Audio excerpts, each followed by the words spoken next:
Hello and welcome to the S Word Live. My name is Renee Rebar, sales strategist, TEDx speaker, and author. And my goal today is to see who's going to call in. I never know if anyone's going to call in. Hey, Mindy, maybe you can call in. 313-355-2821. You'll get this number and I will answer and we're going to talk it out. It's going to be fun. If you, hey, Robin, hello. So I always come with questions to start with. One of the questions that I get, and that someone sent me again, but I get it all the time, is what do I do if someone ghosts me, right? They've reached out to you, they've set up a call, and they've ghosted you. So let me know in the comments if you've ever experienced that. And if you have, just write ghost and I'll be able to call. Oh, we are getting a call. Oh my goodness. I'll have to come back to this. This is from Orlando, Florida. Let's see. Hello, you're on the S Word Live. To send a voicemail, press 2. Let's see what we got. To accept. Hello, you're on the S Word Live. Hi, it's Amanda Green. Hello, Amanda Green. I love it. Isn't this so freaking fun? I don't know. I was like, call it. I mean, it's not a live stream. Isn't it I grew up watching that show, The Car Guy, or not watching, listening to that show, The Car Guys, where people would call in and be like, my Sentra's doing rah, rah, and the guys would like figure it out on the show. I just loved it. And so I thought I've done these a few times. It's so fun. So for those of you who don't know, Amanda, please share with the audience a little bit about you and what you do just so they get some context. Sure. So I am an account executive at a national public relations firm. And so as account executive, my job is new business development, bringing in new clients, keeping the clients happy, or at least trying to, and getting them to stay with us after their contract expires. So that's my job. That's sales. That's me. Perfect. And so what question did you have today that maybe I can help with? Well, it's interesting. So I just ended up with a client, or what should have been a client. The deal didn't close. And so I'm really mad. And that's why I'm like, you know what? And then your little bot popped up, and I said, you know what? I'm going to call in and ask her about this. Because it happens every so often where I have spent literally hours and hours and hours for like a month working on this deal. I have gone and rewritten the contract 3 different times, changed the price, negotiated. They said they're in. Well, now today, suddenly, like 3 weeks after they first asked for a contract, they said they were in. They said, never mind, we're not ready to do this. Why don't you circle back to us in like February? Like, what happened? So how do I ask them what happened? You know, like how do I let you without being like, dude, you wasted so much of my time. How do I like? Right. Okay. You know, like. Yes. So that's a great question. So for those of you who are branching out into multi-departmental corporations where there's more than one influencer on the final decision, I'm going to share this with you. And this advice, again, like if I have more questions maybe than an answer at this point, because when it gets to that point, what I always know is I needed to work. It was probably a few points before that I might have been able to do something. But you said this happens periodically. So let's talk about that for a second. During your initial connection, in your discovery process, are you asking them what is your timeline and who and how are decisions made in your company? Yeah. Okay. And so you have your champion, you have your person in charge. They've asked for a proposal. And then when you send the proposal, is it in final form or is it in draft form? I send it to them as a PDF, so it's finalist. This is what it is. Mm-hmm. However, there is always room. You know, a lot of times they come back and want to negotiate after I send that initial proposal. Agreed. And so if you guys can hear that. So it's my recommendation. I have written so many RFPs and wasted so many hours that this is a hard lesson. I still have scars. What I've learned to do is always say this is a draft, because I do know that they're always going to want to come back and negotiate something. Even if it's not a hard line, it's still, okay, well, let's talk about it, because I want to be able to get them back into the conversation, back into the fold. So this goes for small and larger contracts. I like to say this is a draft, and this draft, based on what you told me, expires on this date. typically it's no more than 7 days away. Why do I want to push it that fast? And again, I know big corporations, they don't want to do anything fast. But again, it's a draft, and so that keeps whoever my champion is, whoever that influencer on the decision maker is, that keeps them in the fold. So we're not letting time pass. And it keeps me in the know of like what's happening inside their business. So that those initial discovery questions, as time goes by, whatever I just uncovered initially may also have changed. Are they fishing around? Do they have other bids on the table? Do I need to talk to procurement? Where is the final decision going to be made, and why does it have to be made now? And then if I have those drafts every week, I can have a reason to continue that conversation on a weekly basis. Tell me what you feel about that, Amanda. Yeah. So the decision maker who I'm talking with is the CEO, and okay. He changed from what our initial plan was. That happens a lot. For him, he said, "Yeah, he's not want to do this instead." I said, "Okay, so to come up with a new proposal that's option B, I guess I'll call it. Right. That's, his option B. And I come up with a new proposal. It's got a new price on it because it's more work. And he says, well, I can't really afford that. So then I go and I negotiate with him and get it down to a price that does work for him. He says, great, send me the updated contract. I send it. He sends me emails over the last 2 weeks or so. I remind him about the contract. I throw some new opportunities at him, reminding him that we need it, and we really do for our scheduling purposes. If he can't just be hanging out there as a maybe. Right. And so I do that. He keeps telling me, well, he had a computer problem, and then he tells me that he has to travel, and then he tells me that he'll get to it tonight, then emails me 3 days later saying he'll get to it tonight, then he never gets to it, and okay. So I emailed him a reminder again this morning, and he had his marketing person respond, not him, but his marketing person, say that they're going a different direction at the moment and to circle back in February. Got it. So I'm like, what the heck happened? Okay, so there's probably 100 things, but in this case, when that happens, so for you listening, this is not uncommon in any selling relationship. I wish it were different.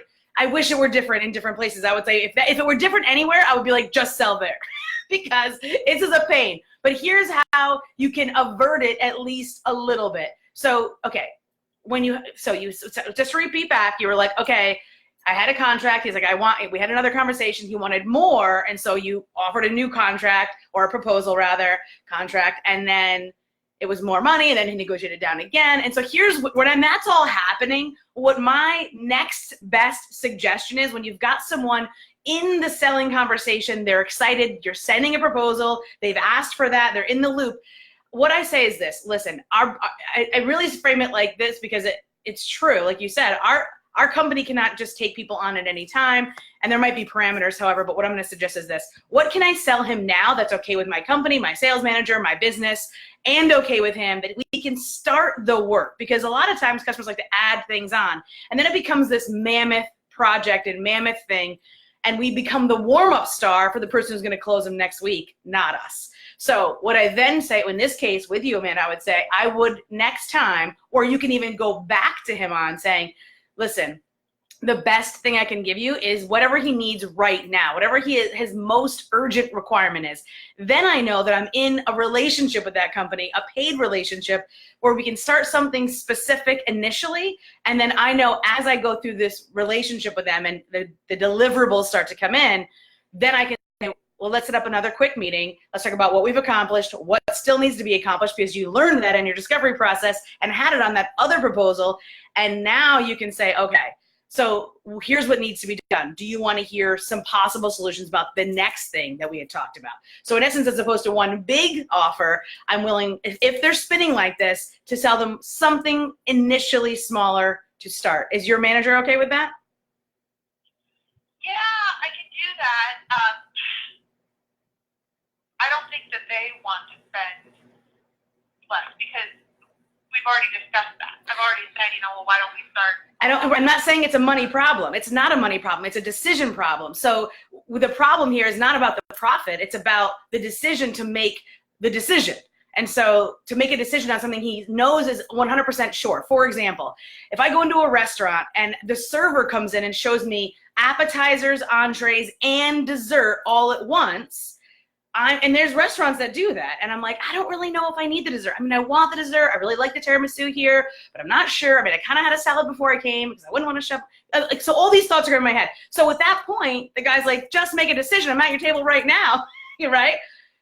So in this case, I, the customer, your guy that's been going around and around with all these things that he wants, and it's not about the money. It's about making the decision on something.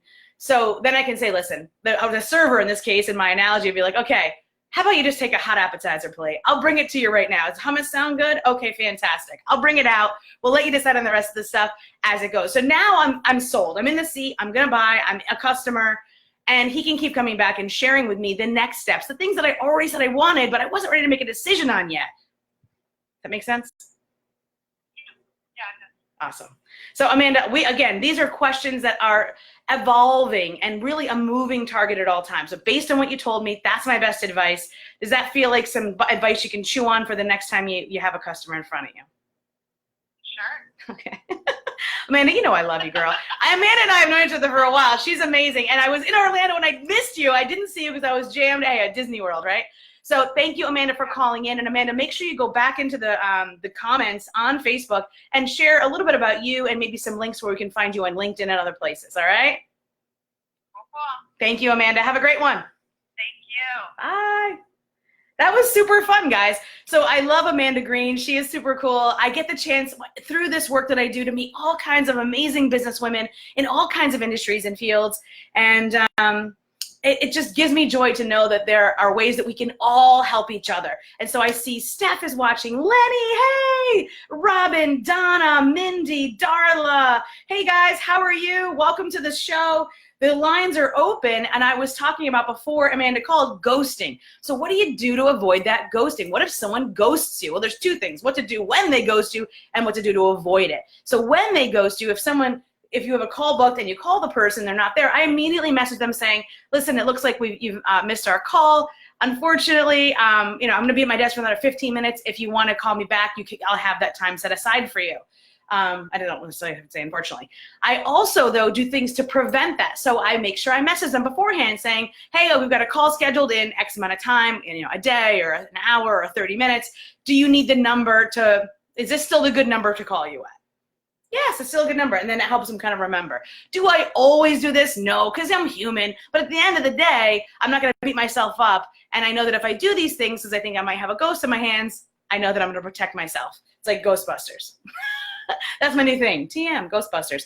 All right, so the phone lines are open. Hey, Deb, what's up? All right, we got people calling in from Boston, New York. Hey, Kathy Olson, how are you doing? The ghost. All right, so we've got the phone lines open. If you want to have a question answered on live, and then you get to come back into the comments and you get to post your links. So let's see what we've got here. We had someone from Orlando.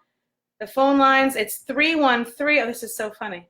313-355-2821, that's the number to call in.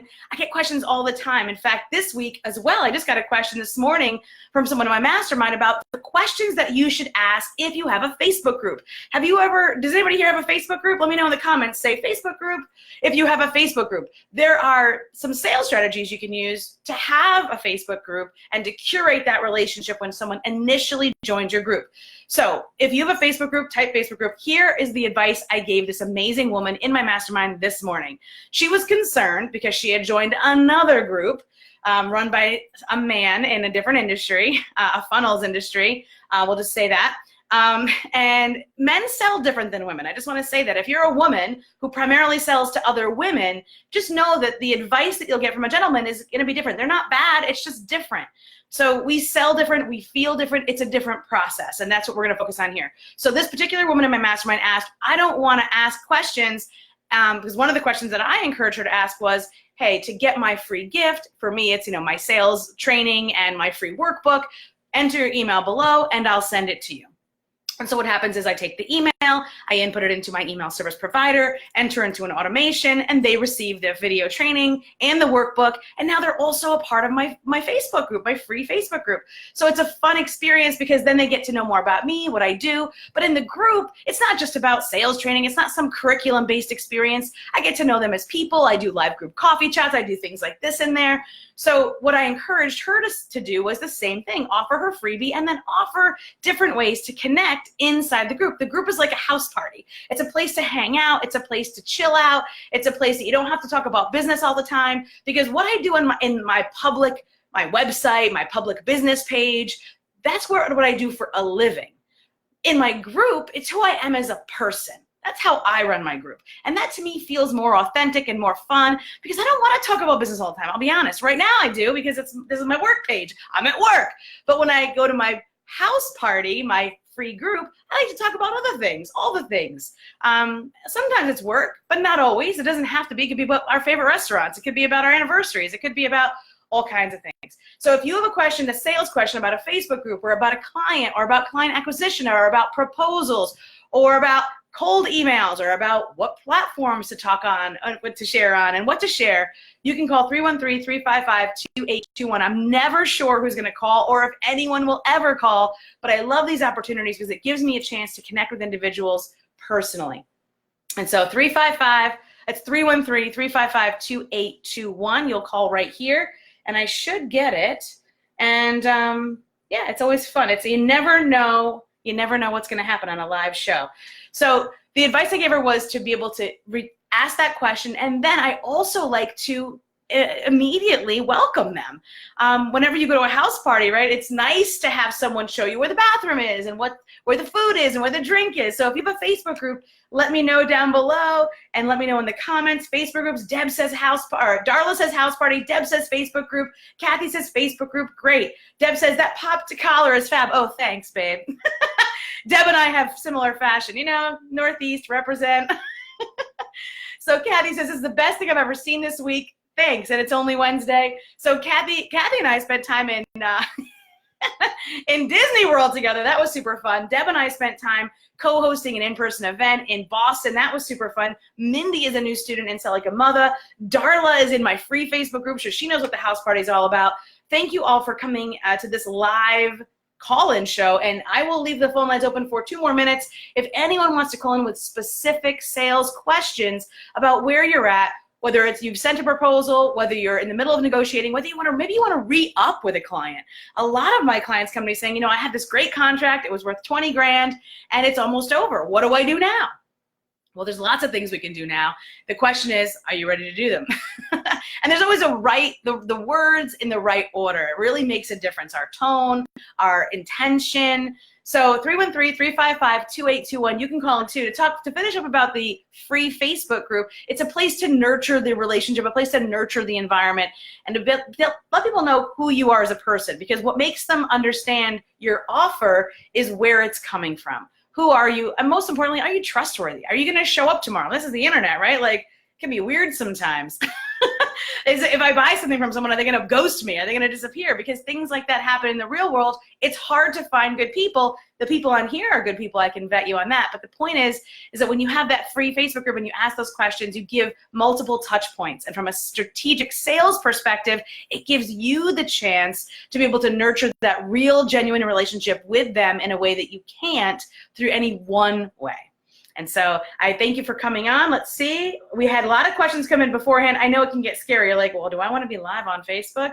So you can always send me messages after, right there in the comments, and right into, hey, Yael, how you doing? Right into the Facebook group or into the comments here, and I will do my best to come back, and I'll probably answer them in my free Facebook group. So if you're not a member in there yet, you'll want to do that. I'll put the link in, or maybe someone can who's here, because we got a lot of members here. I know Yael is, Darla, Deb, Kathy, Mindy, Robin, Lenny, all right, and Donna. Yes, Donna, hello. And so say hello if you can. If you want to call in with a sales question, you'll get the chance to leave your links in the comments here, and you know that I share this around to everyone in my audience. So 313-355-2821. Have you sent out a proposal and they ghosted? Are you in a contract with someone? Maybe a long-term 20 grand, 3-month contract, and it's about to expire and you're wondering what to do next? Are you considering what to do on this platform versus another? Are you running a webinar? Are you running a challenge? Let's talk about all these different sales scenarios and how they impact you. 313-355-2821. If you can call in the next 30 seconds, you can get in. If not, put your questions below in the comments, and I have absolutely enjoyed hanging out with you today on the S Word Live Show. See you guys. Boop.